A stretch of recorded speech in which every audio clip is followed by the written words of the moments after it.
안녕하세요. 삶의 의미와 신앙의 깊이를 탐구하는 시간입니다. 오늘 우리는 기독교 신앙의 가장 중심에 있는 질문, 그러나 때로는 가장 멀게 느껴지는 질문 하나를 마주하려 합니다. 바로 2000년 전 한 사람의 죽음이 오늘을 살아가는 나에게 과연 어떤 의미가 있는가 하는 질문입니다. 이 귀한 여정을 시작하기에 앞서 잠시 시간을 내어 이 채널을 구독해 주시면 하나님의 은혜가 더 널리 퍼져나가는 데 큰 힘이 됩니다. 좋아요를 누르는 여러분의 작은 손길 하나하나가 누군가에게는 큰 위로와 희망의 빛이 될 수 있습니다. 여러분의 가정과 삶에 하나님의 평강이 가득하기를 기도합니다. 많은 사람들이 이 질문 앞에서 기독교의 발을 들여놓기를 주저합니다.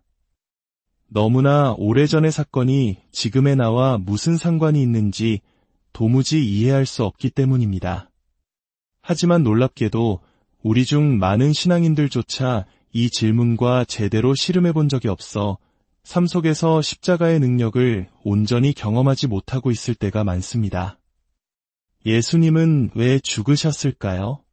그리고 그 죽음이 우리에게 왜 중요한 것일까요? 오늘 우리가 함께 살펴볼 마가복음 10장의 말씀은 이 질문에 대한 깊은 통찰을 줍니다. 본문에서 예수님은 먼저 어린아이와 같이 되지 않으면 하나님 나라에 들어갈 수 없다고 말씀하십니다. 하지만 제자들인 야고보와 요한은 그 의미를 전혀 깨닫지 못하고 훗날 예수님이 왕이 되시면 자신들에게 가장 높은 자리를 달라고 청합니다. 권력을 탐하는 지극히 어른스러운 모습이었죠. 다른 제자들이 이 일로 분노하자 예수님은 자신의 죽음에 대해 설명하시며 말씀하십니다. 인자가 온 것은 섬김을 받으려 함이 아니라 도리어 섬기려 하고 자기 목숨을 많은 사람의 대속물로 주려 함이니라. 오늘 우리는 이 말씀의 구조를 역으로 따라가며 그 의미를 파헤쳐보고자 합니다. 먼저 예수님의 죽음에 대한 설명을 살펴보고 그 다음에 어린아이와 같이 된다는 것이 무엇을 의미하는지 되짚어 보겠습니다. 이를 위해 우리는 본문이 가르쳐주는 세 가지 질문에 집중할 것입니다. 첫째, 예수님은 무엇을 하러 오셨는가? 둘째, 그 일을 하러 오셨는가? 그리고 셋째, 우리가 어떻게 그 사건과 개인적으로 연결될 수 있는가? 첫 번째 질문입니다. 예수님은 무엇을 하러 오셨는가? 성경은 그가 자기 목숨을 주러 오셨다고 말합니다. 단순히 죽기 위해 오셨다고 말하지 않습니다. 목숨을 내어준다는 것은 살해당하기 위해, 즉 희생 제물이 되기 위해 오셨다는 훨씬 더 구체적이고 능동적인 의미를 담고 있습니다. 바로 이 지점에서 예수님은 세상의 다른 모든 성공한 종교 창시자들과 완전히 다른 길을 가십니다. 인류 역사에 큰 영향을 미친 종교 창시자들을 떠올려 보십시오. 이스라엘 민족을 이끈 위대한 지도자 모세는 장수하며 평안히 눈을 감았습니다. 공자는 70대의 수많은 제자들이 지켜보는 가운데 존경받으며 생을 마감했습니다. 붓다는 80세의 완전한 평온 속에서 제자들에게 둘러싸여 열반에 들었습니다. 마호메트 역시 통일 아라비아의 통치자로서 천수를 누렸습니다. 그들은 모두 박해와 저항을 이겨내고 원수들을 극복했으며 성공적인 삶을 살았습니다. 반면 역사 속에는 자신만의 종교를 세우려다 원수들에게 패배하고 짓밟히고 죽임당한 수많은 실패자들이 있었습니다. 그들의 이름은 대부분 잊혔습니다. 왜냐하면 상식적으로 창시자가 비참하게 패배하고 죽는다면 그가 전하는 메시지에 신적인 권위가 있다고 믿기 어렵기 때문입니다. 이는 유대 백과사전이 예수님에 대해 서술한 내용에서도 명확히 드러납니다. 유대 백과사전은 예수님이 십자가 위에서 나의 하나님, 어찌하여 나를 버리셨나이까 라고 절규하신 것을 언급하며 이렇게 말합니다. 이 마지막 절규는 그의 제자들이 그의 사후에 만들어낸 과장된 주장들이 거짓님을 스스로 증명하는 것이다. 진정한 메시아는 결코 그런 비참한 죽음을 겪을 수 없다. 그것은 하나님의 주권과 절대성을 훼손하는 불가능한 믿음의 조항이다. 이것은 단순히 유대교만의 시각이 아닙니다. 이것은 세상의 상식입니다. 어떻게 저렇게 무력하게 죽어간 사람이 메시아일 수 있단 말인가? 어떻게 하나님의 아들이 원수들에게 패배하고 치욕스러운 죽음을 맞이할 수 있는가? 그 죽음은 명백한 약함과 실패의 증거로 보였습니다. 그런데 이상한 일이 일어났습니다.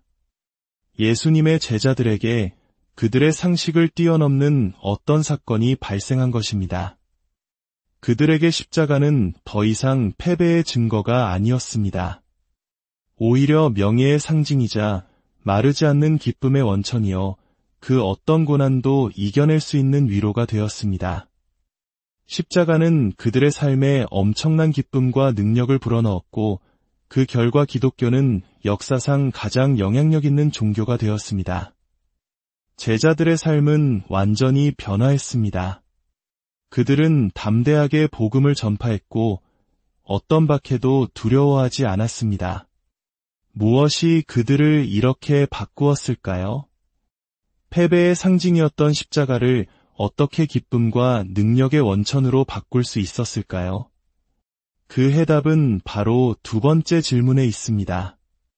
제자들은 예수님이 죽었다는 사실을 아는 것에서 그치지 않고 왜 죽으셨는지를 깨달았기 때문입니다.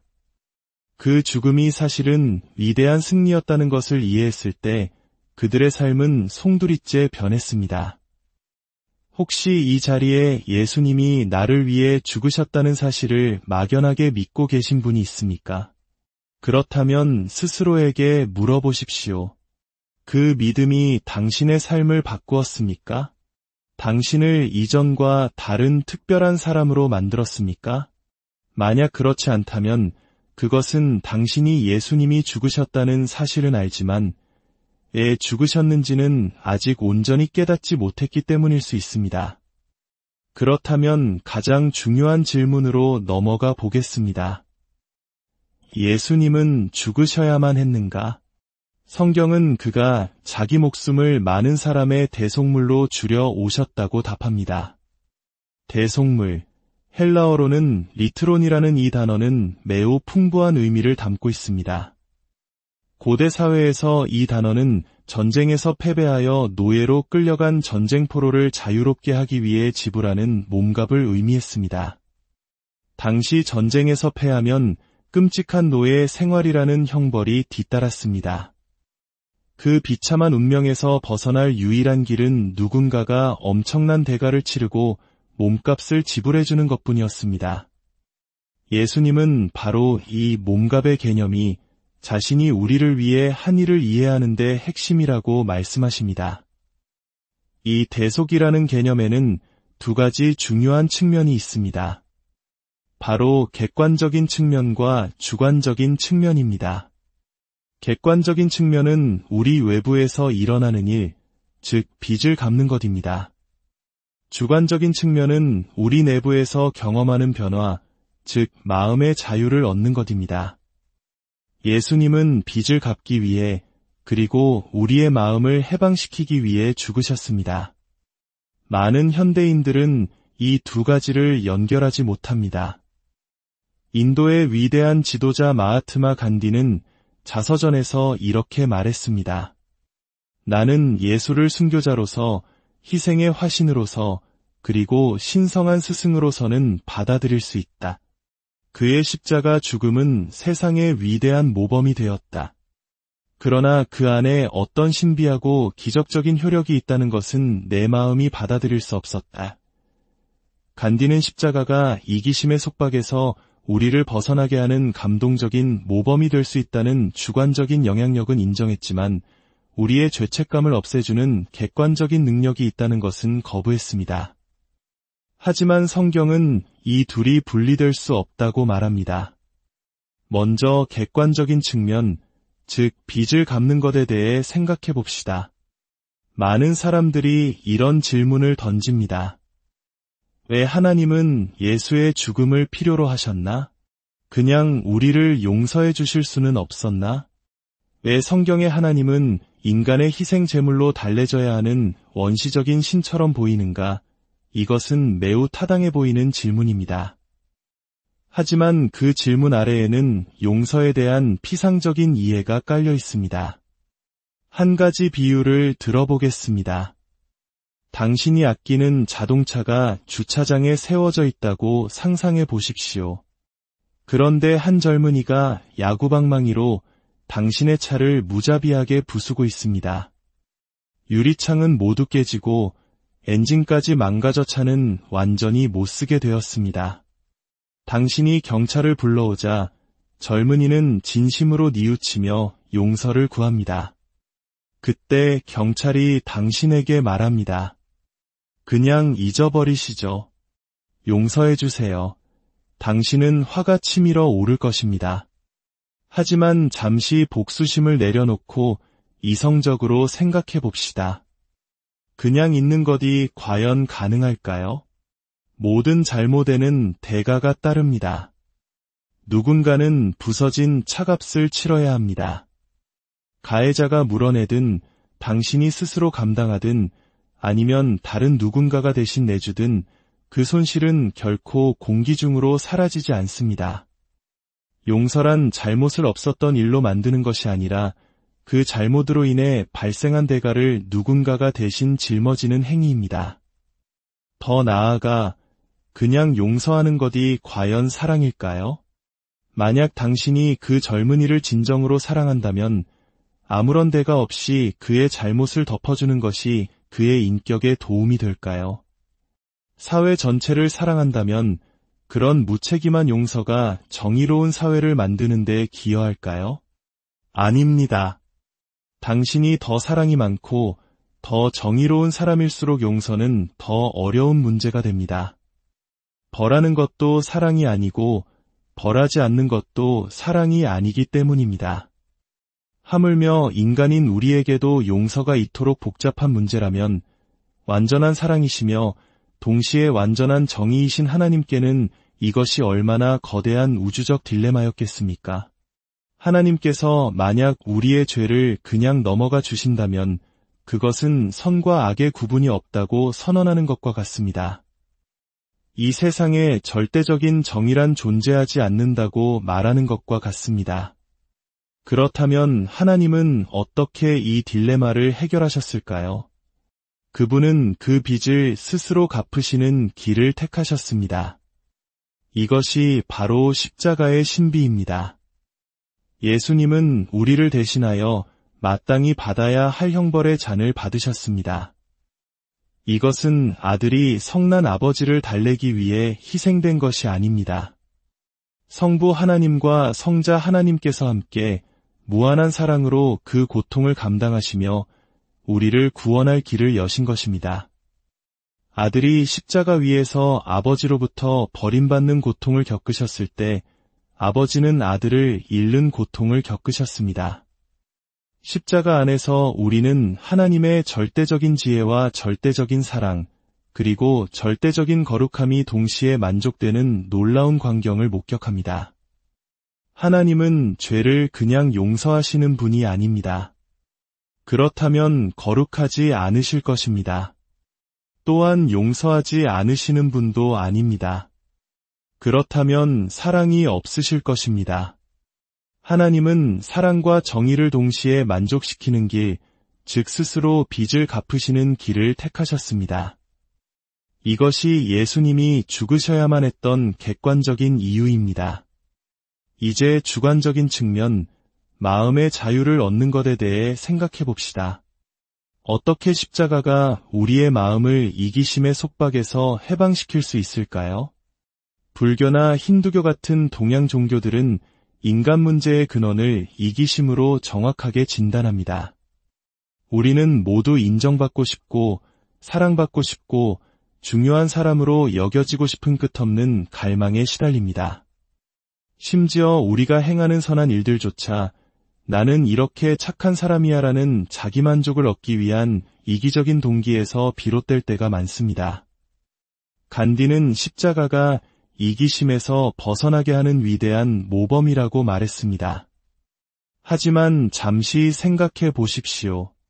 만약 십자가가 단지 모범에 불과하다면 그것은 우리를 해방시키는 것이 아니라 오히려 짓누를 뿐입니다.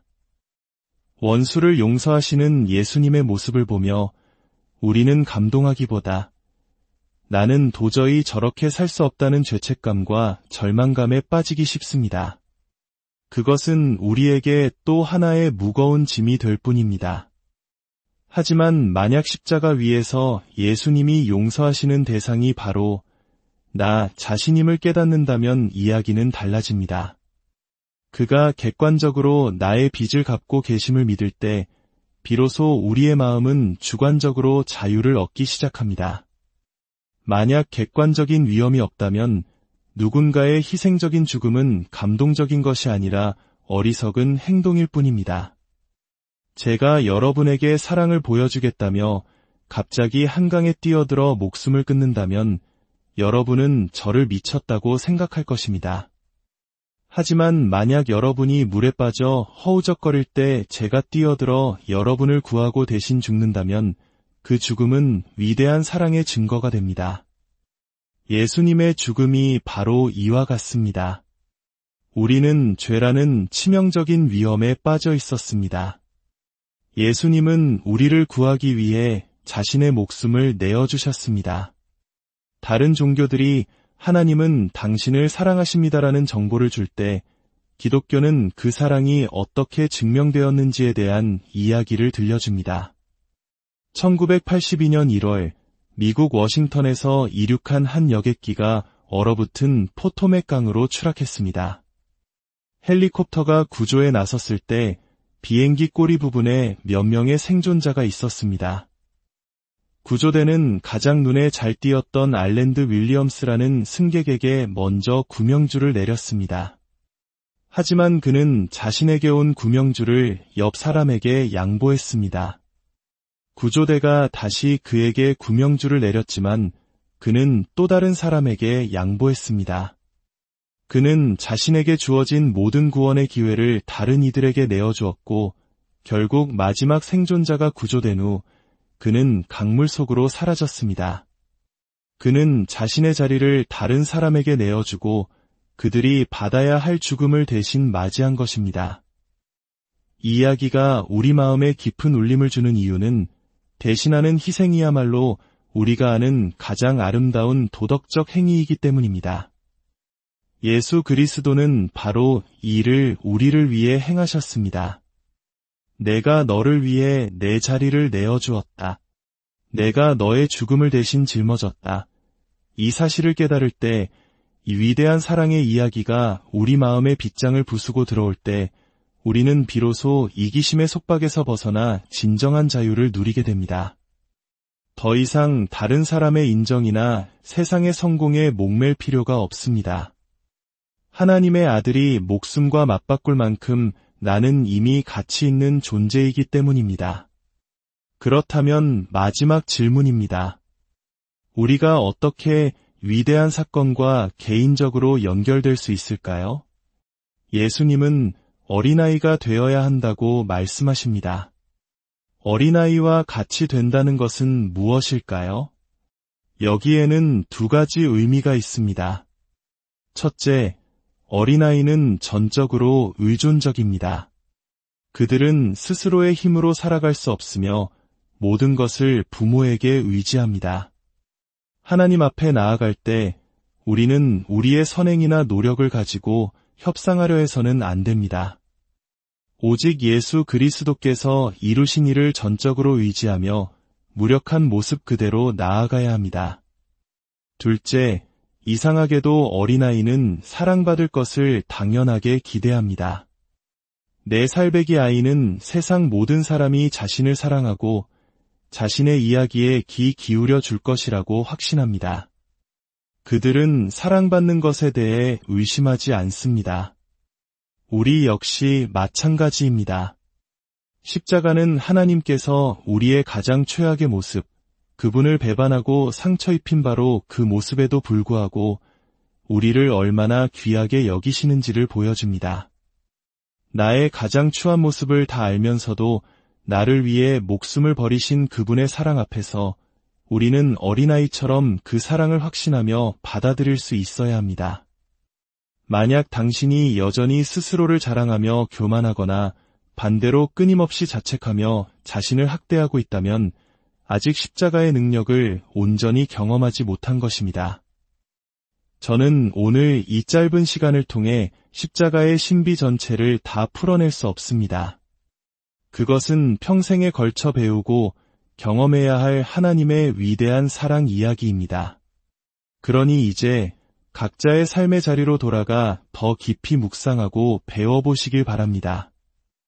예수 그리스도의 피가 모든 죄에서 우리를 깨끗하게 하신다는 이 말씀의 의미가 무엇인지 그 깊이를 알아가시길 바랍니다. 그 의미를 깨닫는 만큼 우리의 삶은 초대교회 제자들처럼 변화될 것입니다. 함께 기도하겠습니다.